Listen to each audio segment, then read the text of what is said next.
Hello friends, I'm Tom Downey. Follow me on Twitter at WhatGoingDowney for more Cowboys coverage. We're doing something a little bit different here for this segment. We're going to take an in-depth look at Rico Gathers and what he brings to the Cowboys and if he can be the future at tight end, like I know so many of you hope he can be, and I also hope he can be. The overarching theme here with Rico is he missed all last year but showed immense promise in the preseason.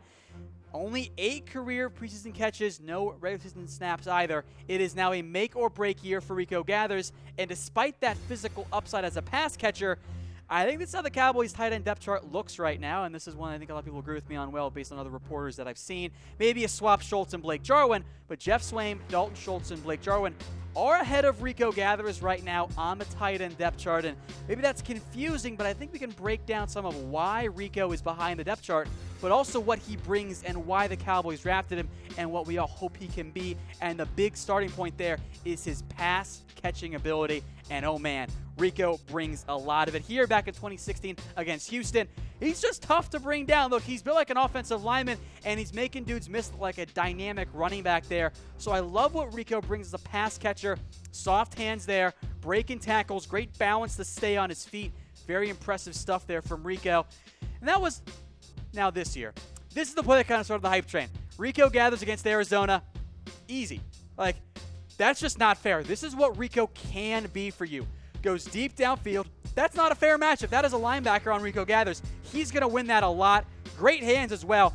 Nice soft hands there. Brings it in. Rico overall, I'm very impressed by his hands. He likes his hitch route. Now, this pass should have been thrown to Rico. He got open there. I like the hitch route that he does. It's kind of one of his go-to moves there. He got open.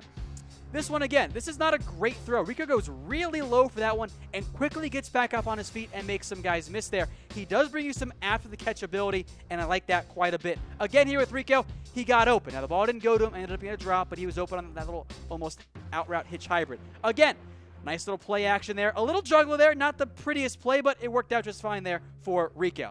More great hands examples. Rico goes up really high for this one, takes the hit, holds onto the football. I like that. This was really not a great route, very rounded, but it worked fine. He caught the ball. All right, so again, this is Rico just making the catch, turn around, and being able to get an extra yard or two by just being so big. This is not maybe the greatest route, but it's fine. There's no safety over the top. With Rico's size and speed, a linebacker matchup isn't fair to him, and this was kind of one of the only bad plays we saw from Rico in the passing game. He dropped it. It was a bit of a low throw, but you see when it lets it hit his body, Rico doesn't have the best catching ability, but he has the best pure catching ability of any tight end on the Cowboys roster. I don't think it's all that close. Rico's upside can be a Gronk-like matchup nightmare. He's so impressive in that area, has the soft hands that I like to see, and great size. If it was only pass catching, Rico Gathers is your starting tight end based on what we've seen in the preseason.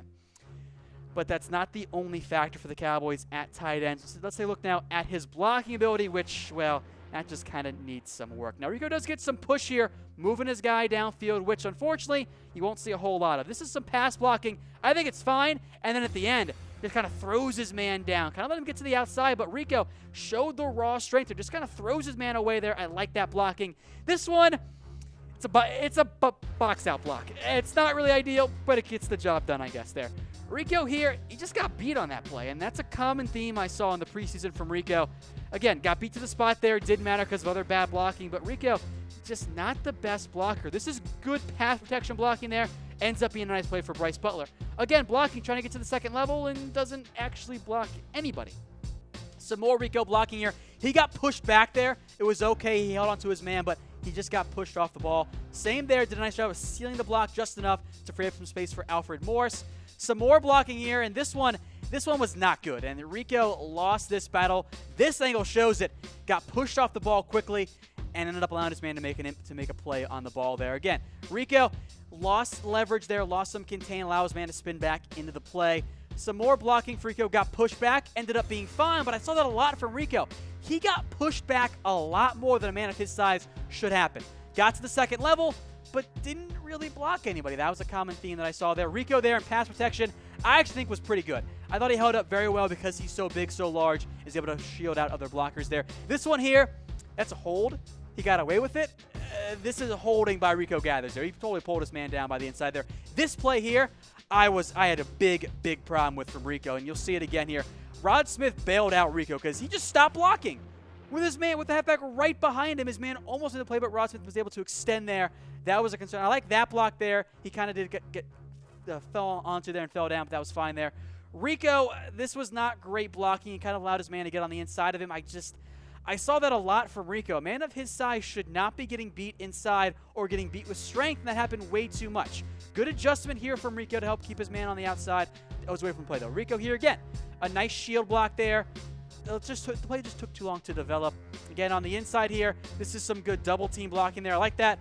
Play was ruined by the bad drop. And again, here, Rico, he's getting pushed back almost 5 yards. Like, Rico Gathers is listed at 6'6", 290, and he's getting pushed off the ball. I think that impacted the play because Lyman was not able to go around him. He had to go around Rico instead of going through Rico, or at least where he should have been.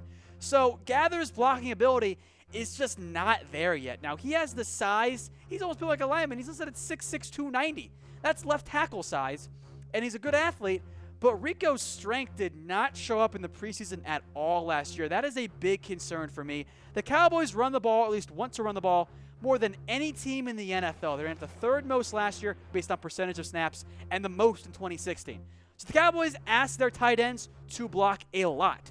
And for Rico Gathers, he's just not a great blocker right now. He gets pushed back way more than he should. He doesn't have a great feel for blocking yet either. That's a tough thing that he has not yet acclimated to, and the poor blocking is a big reason why I think the Cowboys aren't quite sold on Rico being the tight end of the future. But perhaps the biggest reason is some of the off-the-field, the focus, and the concerns on that end. Now, this is going to be a false start by Rico. Not a big deal. It happens, but again, you see he didn't play a lot of snaps. He already had one false start there. The injury came on this play here. You got a big hit from Kayvon Frazier, and it cost Rico a significant portion of the season. Gathers is not a finished product. Even he'll admit that, I would hope. Stephen Jones says he's a work in progress. Well, work in progresses need work, and when you're Rico, if you're off the field, how are you going to get the work in there? That has impacted his growth, and it's why Blake Jarwin, I think, has already surpassed him on the depth chart. But I think one of the biggest worries for Rico is his focus. And look, Rico has this little rap career as Rickadon. He loves his music, and I get that. I respect that. And it's not always fair, and it's really not fair. But if you're Rico Gathers, NFL teams and the Cowboys want to see you be solely focused on football. That's all they want to see. And Rico hasn't done that yet. And the fear is, and I think maybe even the reality, is that Rico is more focused on his rap career than his football. He considers rap his job and his football his hobby. That's kind of the buzz I've heard, and I think that's the fear here with Rico, who in his own words says he barely plays football. Look, Rico loves his music, and I get that. I appreciate that. So does Cole Beasley. The difference is Cole Beasley has proven himself as a consistent player on the field. Rico Gathers has it to take a regular season snap. So while Cole gets the benefit of the doubt, Rico doesn't get that. So here's the overarching thing I'm getting here for with Rico Gathers. The Cowboys want Rico to be the guy at tight end. He's going to get a shot at replacing Jason Witten. I have no doubt about that. But Rico has to go prove it on the field. He'll get his chance, and there's no grand conspiracy the Cowboys are holding back Rico, because if there was, they wouldn't have drafted him in the first place. But Gathers has not yet become the player that we, you, me, the Cowboys included, all hope he can be. And if Rico doesn't get it, and doesn't get it soon, the Cowboys are going to move on. A challenge has been issued to Rico Gathers with the drafting of Dalton Schultz by mentioning Jeff Swaim and Blake Jarwin ahead of him when the Cowboys discuss tight ends. If he doesn't take that challenge, doesn't thrive with it, I don't think Rico is going to be on the field next year. I hope Rico is the future at tight end because his pass-catching ability alone gives the Cowboys such a dynamic weapon that you want to find ways to get him on the field. But if Rico doesn't get the focus going and doesn't come up to camp and preseason and thrive and doesn't show he's a better blocker, the way the Cowboys use their tight ends, he's not going to get that shot. And as we sit right now, unfortunately, I think it's more likely than not the Cowboys cut Rico in the preseason. Now, he can change that by showing more of what we saw in the preseason, but he's been away from football since last preseason. We'll see how he fares because he's still very, very raw as a player. If he doesn't get it figured out quickly, I think the Rico Gathers experiment is going to be over. All right, folks, I'm Tom Downey. Follow me on Twitter at WhatGoingDowney for more Cowboys coverage. If you like that little segment, let me know in the comments section with who you want next, and we'll do some more. Until then, we'll see you next time.